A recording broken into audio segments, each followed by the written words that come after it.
Praised be Jesus and Mary. The days of December 17th through the 24th in the liturgy are obviously geared towards the commemoration of December 25th as that day on which our Lord was born of Our Lady, his mother in Bethlehem. It's good to look at this today. These days of preparation lead up to a specific day, the 25th of December. And sometimes that's put into question.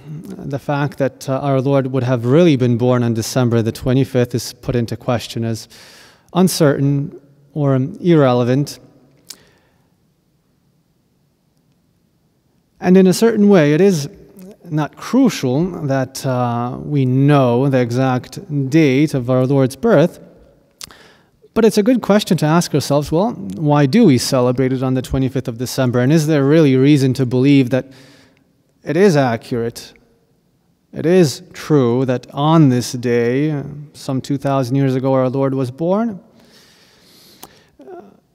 We'll look at just some studies done by Catholic scholars on this subject, excerpts from different articles that already exist, to find out, well, is there good reason to believe that December the 25th is actually a special day and that something special happened on this day, namely the birth of our Lord? And we'll look at three of them. The first, biblical scholarship. We know that St. Luke tried to write not only a story about Jesus, but a history of Jesus. He tells us this himself. And first we have to situate the birth of St. John the Baptist, because our Lord's birth is relative to his.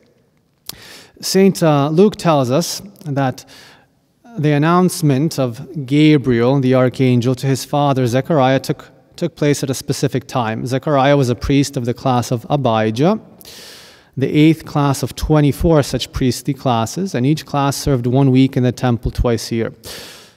So again, according to biblical scholars, oversimplifying, just summarizing, according to biblical scholars, the priestly class of Abijah would have been on duty during the 2nd week of the Jewish month of Tishri, which in our calendar would be from September the 22nd to September the 30th. So that's when, during these days, during that week, the archangel Gabriel would have appeared to Zechariah. And soon after that, the conception of St. John the Baptist would have taken place. And presumably after 40 weeks in the womb of Elizabeth, John the Baptist would have been born. So just doing the simple math, he would have been born at the end of June, more or less.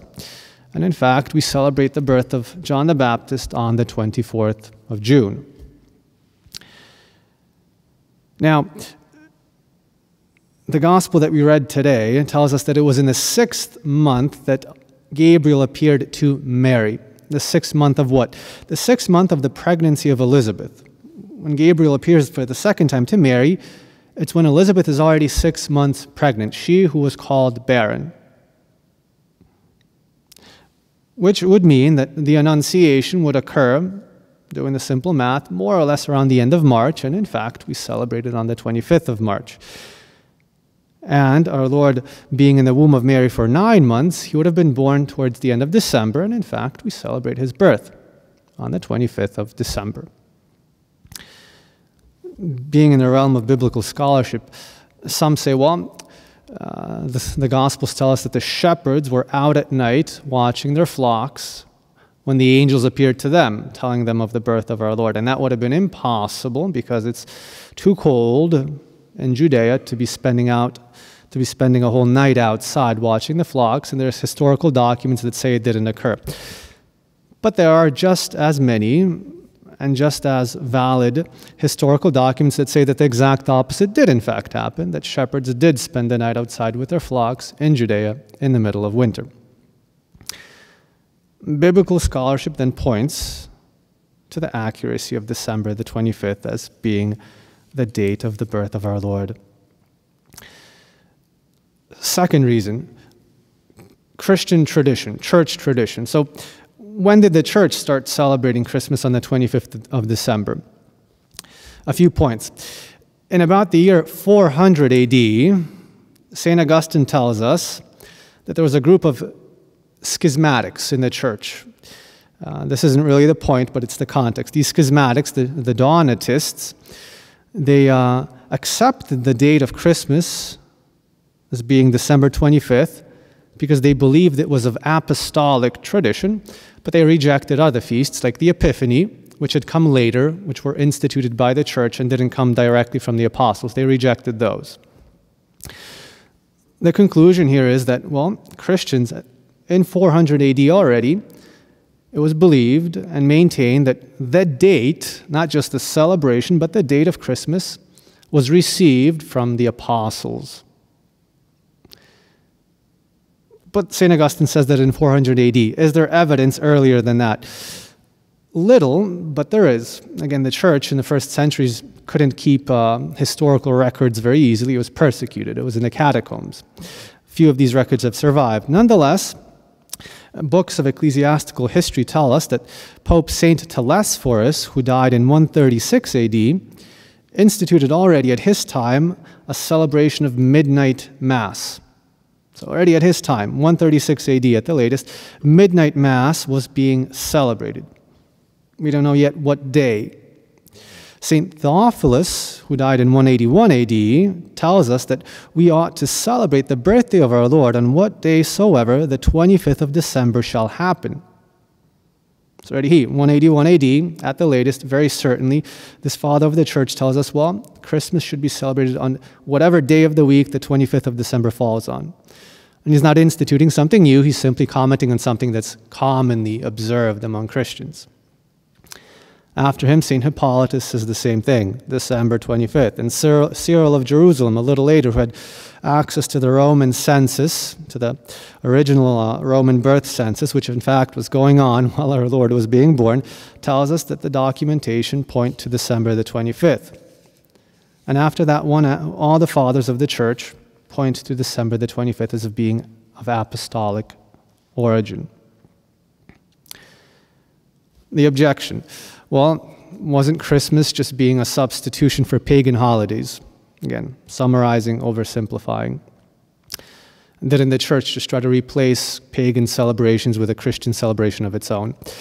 It's true that between December the 17th and the 23rd, the pagans had big celebrations called the Saturnalia, commemorating the winter solstice.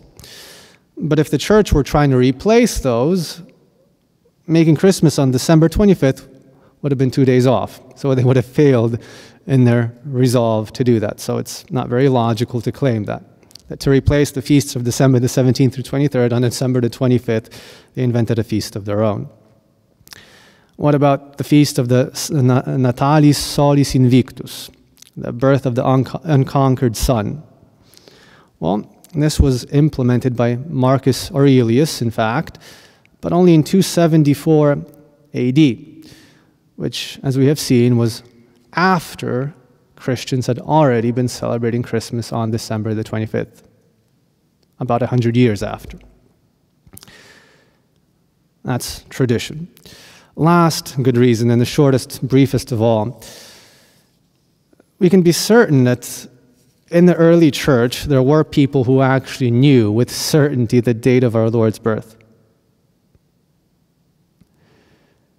Our Blessed Mother, who was there, who gave birth to our Lord, certainly would not have forgotten, certainly would not be confused, certainly wouldn't say, well, it's irrelevant, we'll never know for sure.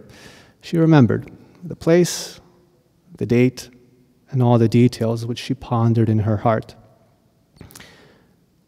And if the apostles, as they did, knew Our Lady and prayed with her and received many of the details of our Lord's life from her, then certainly they would have known from her when our Lord was born.